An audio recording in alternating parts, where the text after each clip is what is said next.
कांग्रेस के द्वारा जारी की गई चौथी लिस्ट, जिसमें कांग्रेस ने जारी किए अपने 42 उम्मीदवारों के नाम। इन 42 उम्मीदवारों में गहलोत गुट के नेताओं को मिली काफ़ी खुशी। पहले आला कमान के द्वारा बहुत से ऐसे गहलोत गुट के नेता थे जिनको टिकट काटने का डर सता रहा था, परंतु आला कमान ने कांग्रेस की अशोक गहलोत की बात मानते हुए उन नेताओं को टिकट दिया। इसमें पहली सीट है भोपालगढ़, यहाँ से गीता बरवड़ को टिकट दिया गया है। अगली सीट है गुड्डा मलानी, यहाँ से हेमाराम चौधरी को टिकट दिया गया है। पहले यह कयास लगा रहे थे कि हेमाराम चौधरी ऐसे चुनाव नहीं लड़ेंगे क्योंकि उन्होंने राजनीति से संन्यास की घोषणा कर दी थी, परंतु कांग्रेस की द्वारा जब उन्हें फोर्स किया गया, एक बार फिर से राजी किया गया चुनाव लड़ने के लिए, तो वह कांग्रेस की बात माने और वह यहाँ से चुनाव लड़ेंगे। अगली सीट है सिवाना, यहाँ से पंकज प्रताप सिंह को टिकट मिला है। अगली सीट है चौहटन, यहाँ से पद्माराम मेघवाल को टिकट मिला है। अगली सीट है शिव।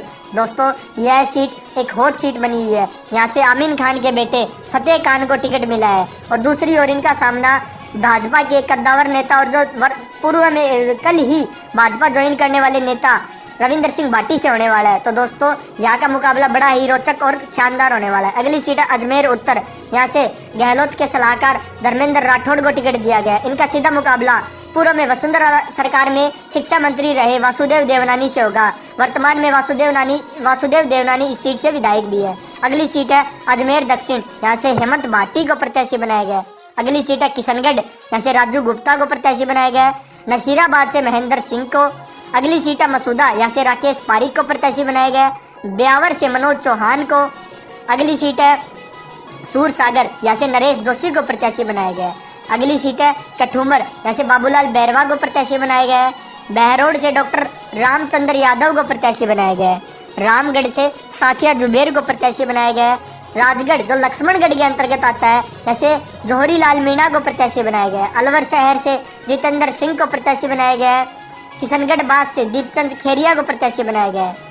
उदयपुर ग्रामीण से विवेक कटारा को प्रत्याशी बनाया गया है। उदयपुर शहर से गौरव वल्लभ को प्रत्याशी बनाया गया है। अगली सीट है सपोटरा, जैसे रमेश चंद्र मीणा को प्रत्याशी बनाया गया है। हिंडौन से भरोसी लाल को प्रत्याशी बनाया गया है। अगली सीट है कोटा उत्तर, जैसे पहले यह कयास लगाए जा रहे थे कि आला कमान कोटा उत्तर से शांति धारीवाल की टिकट काटेगा, परंतु आला कमान ने अशोक गहलोत की बात मानते हुए एक बार फिर यहाँ से शांति धारीवाल को प्रत्याशी बनाया गया है। वर्तमान में शांति धारीवाल इस सीट से विधायक भी है और कैबिनेट सरकार में म्युनिसिपल मिनिस्टर भी है। अगली सीट है पिपलदा, यहाँ से राम नारायण मीणा को प्रत्याशी बनाया गया है। अगली सीट है लाडपुरा, यहाँ से नुई मुद्दीन गुड्डू को प्रत्याशी बनाया गया है।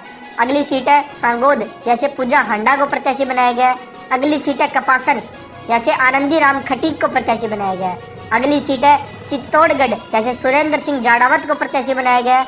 अगली सीट है बड़ी सादड़ी, यहाँ से प्रकाश चौधरी को प्रत्याशी बनाया गया है। अगली सीट है बेगू, जैसे राजेंद्र सिंह बिगुड़ी को प्रत्याशी बनाया गया है। अगली सीट है चूरू। दोस्तों चूरू भी इस विधानसभा के अंदर एक हॉट सीट बनी हुई है।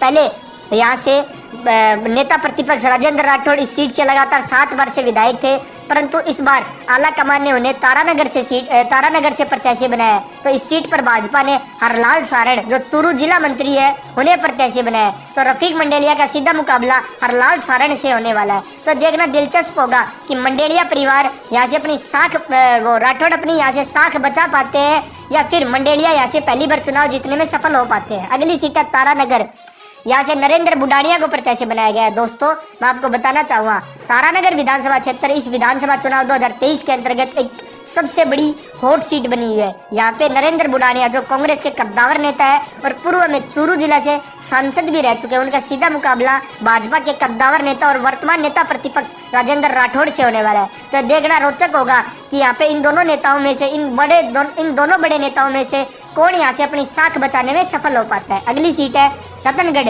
जैसे पुष्पाराम गोदारा को प्रत्याशी बनाया गया है। दोस्तों रतनगढ़ विधानसभा क्षेत्र भाजपा का गढ़ मानी जाती है। इस विधानसभा